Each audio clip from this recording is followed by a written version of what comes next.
Dear student, আসসালামু আলাইকুম ওয়া রাহমাতুল্লাহ। এখন আমরা শিখব অষ্টম শ্রেণী গণিত 4.4 এর 5 নং অঙ্কের সমাধান।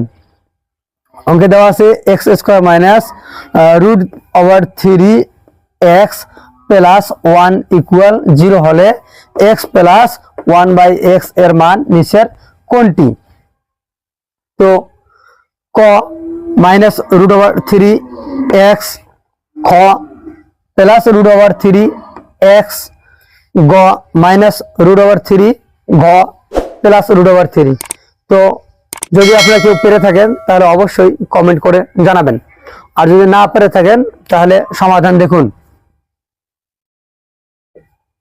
সমাধান x² -√3x প্লাস 1 ইকুয়াল 0, বা যেহেতু দুই পক্ষ সেহেতু x² -√3x equal plus 1, side change হলে হয় -1, বা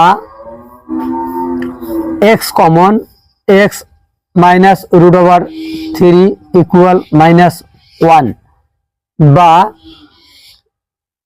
x -3√3 ইকুয়াল -1/x, বা x এখানে রাখলাম -1/x, এদিকে নিলাম -1/x, এদিকে নিলে হচ্ছে +1/x,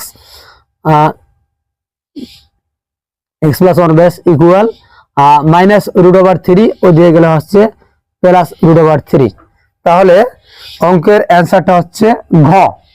তো আশা করি অঙ্কটি বুঝতে পারছেন।